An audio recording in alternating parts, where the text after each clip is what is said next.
podcast RRI Sintang. Dan kali ini pemirsa, saya udah nggak sendirian, ada bintang tamu kita ya hari ini. Ada Kak Kartika Meliana Yaswin. Halo. Gimana nih kabarnya? Alhamdulillah baik. Baik ya, luar biasa. Jadi hari ini spesial ya, kita bakalan ngomongin seputar pengacara muda. Wis. Wis. Oke. Pas banget ya kayaknya ya.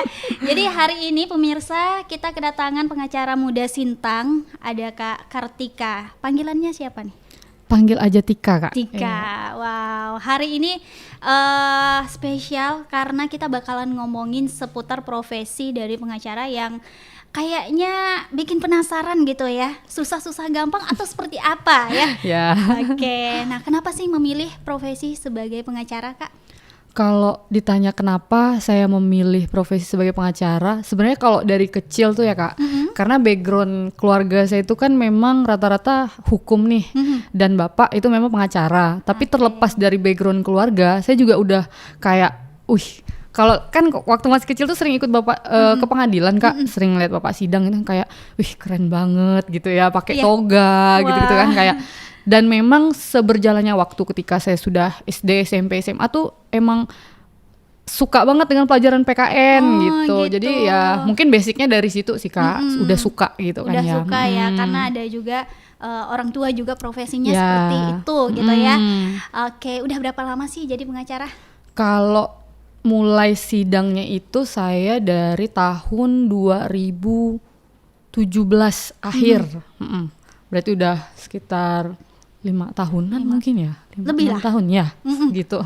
Oke, jadi udah cukup lama. Dan kalau kita lihat pengacara kan nggak semua orang tertarik. Kayak aku ngelihatnya kayak ini benar-benar salah satu profesi yang benar-benar harus persiapannya harus benar-benar ya.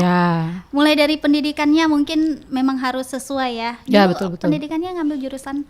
Kalau untuk mengambil profesi advokat itu memang wajib dari lulusan sarjana hukum Kak. Nah Gitu. setelah kita kuliah S1 nanti dilanjutkan namanya itu PKPA, Pendidikan Khusus Profesi Advokat. Nah kebetulan saya dari organisasi advokat Pradi Kak. Nah jadi memang tahapannya itu kita PKPA dulu. Nah setelah PKPA ada namanya UPA, Ujian Profesi Advokat. Nah ini dimana tingkat kesulitannya itu sangat tinggi dan banyak banget Kak ya. Waktu saya UPA itu udah ada yang udah tes itu 8 kali Kak, tapi nggak lulus.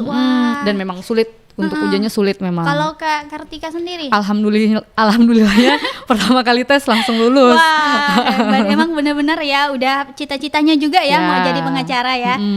Oke, luar biasa sekali. Dan kira-kira nih Kak, skill apa sih yang wajib dimiliki sama pengacara gitu?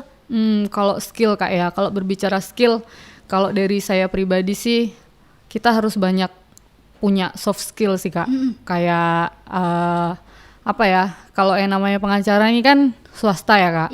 Sama halnya dengan dokter gitu Kak, di mana ada orang sakit, orang akan mencari dokter gitu kan. Nah sama halnya dengan advokat ini, di mana ada orang bermasalah dengan hukum, berhadapan dengan hukum, dia harus mencari pengacara. Dalam artian kita harus bisa punya nilai dan kepercayaan orang agar percaya ke kita gitu Kak. Selain dari memang kita harus menguasai ilmu hukum juga. Kalau ilmu hukum ini kan dinamis Kak, bisa berubah. Dalam 1 tahun aja aturan bisa berubah 2-3 kali kan. Nah itu sih Kak. Berarti memang harus menguasai juga ya tentang hukum dan yang pastinya public speakingnya, karena ketemu orang-orang ya. Dan pengacara tuh lebih membela gimana nih prosesnya? Nah, jadi dalam ini yang suatu masalah gitu. Ya, sebenarnya kalau kan banyak tuh ya Kak, kalau orang umum nih mikirnya kenapa sih pengacara membela orang yang salah gitu ya. Nah, sebenarnya itu suatu kesesatan berpikir Kak. Karena gini, kalau yang namanya orang bersalah itu kan harus sudah dengan putusan pengadilan. Jadi semua orang yang ada di Indonesia ini punya hak untuk dibela hak-haknya selama belum ada putusan pengadilan. Jadi ya profesi advokat ini untuk mendampingi dan mewakili kepentingan hukum seseorang itu. Gitu Kak. Nah, jadi luar biasa ya. Dan ini kayak nyalinya luar biasa karena membela kita lihat kasus-kasus juga banyak gitu ya. Nah, tantangan apa sih Kak yang menjadi kesulitan ya selama ini? Tugasnya juga seperti apa yang Kak Kartika lakukan selama ini? Ya.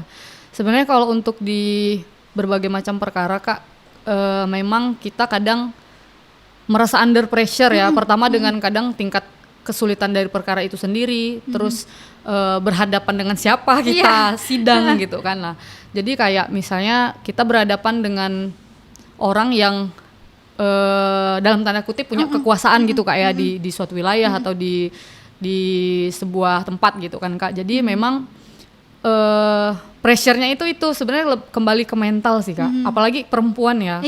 Kalau orang nih liatnya, pengacara perempuan nih hebat banget gitu ya, berani banget gitu. Sebenarnya kalau menurut saya sih itu nggak ada kaitannya untuk kita harus untuk takut atau gimana, enggak sih Kak. Yang penting kita memahami aturannya, ilmu hukumnya, dan ya kita jalani aja gitu kan. Jadi udah banyak ya berarti kasus-kasus yang Kak Tika nih tangani ya. Alhamdulillah udah. Dari pidana, perdata ada semua. Boleh ceritain sedikit ada kasus yang apa gitu paling menurut Kak Tika menguras energi, ada nggak sih yang harus benar-benar diselesaikan? Kalau yang namanya perkara itu pasti semuanya menguras energi dan pikiran Kak, dalam artian pemberkasan, kemudian kayak kalau misalnya di perkara perdata Kak ya, kita selaku penggugat misalnya, katakanlah kita penggugat, artinya kita wajib membuktikan dalil apa yang kita gugatkan. Mungkin di situ sih Kak letak apa ya, challengingnya untuk pengacara gitu ya.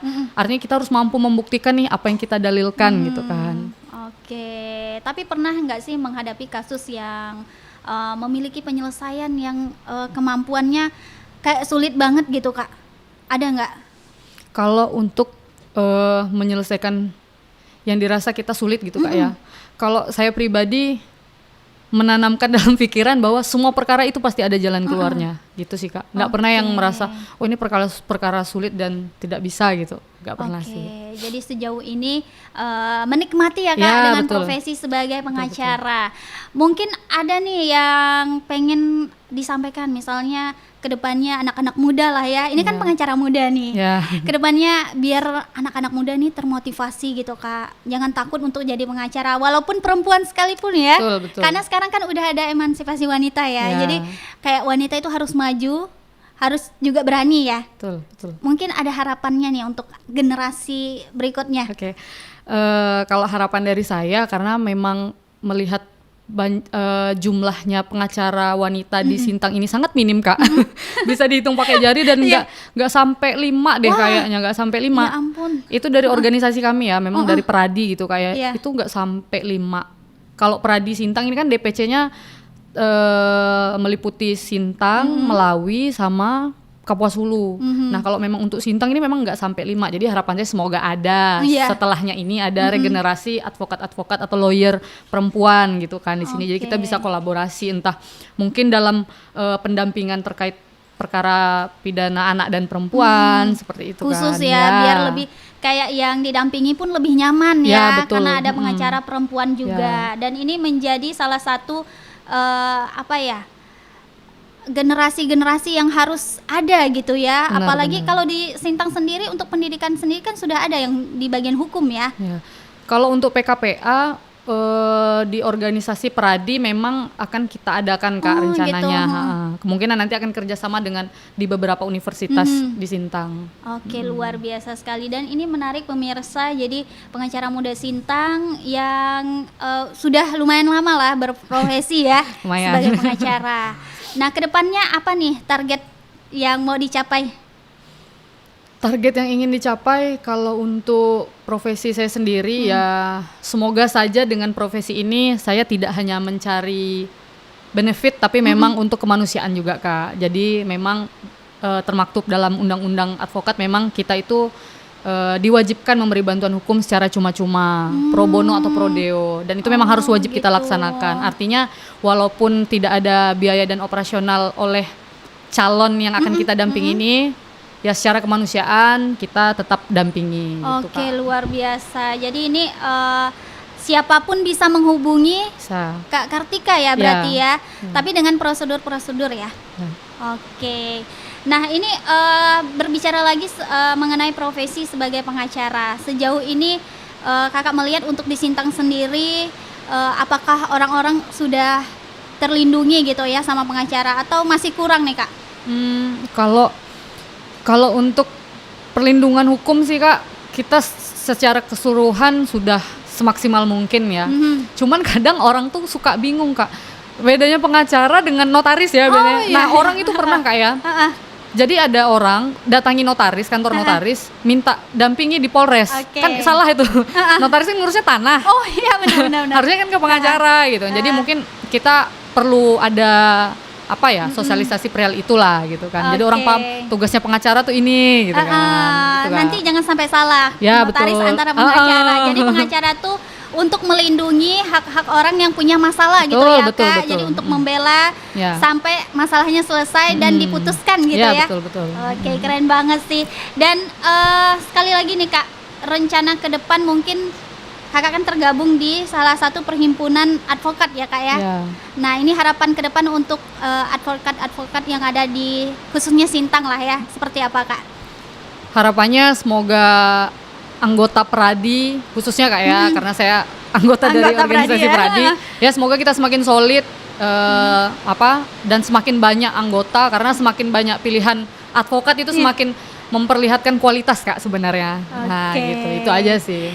Ya, luar biasa sekali obrolan kita di podcast hari ini. Semoga bisa menambah wawasan pemirsa juga ya yang mau jadi pengacara muda. Ini salah satunya yang ada di Sintang ya, Kak Kartika, dan luar biasa sekali. Semoga orang-orang nggak salah juga gitu ya. Jadi harus memiliki pengetahuan juga seputar pengacara. Nah, karena memang kasus-kasus di Sintang juga cukup banyak ya Kak ya. Banyak banget. Dan perlu juga ada turun tangan dari pengacara-pengacara, dan generasi berikutnya juga harus ada. Luar biasa. Oke, sekian untuk podcast RRI Sintang hari ini. Sampai jumpa di podcast selanjutnya.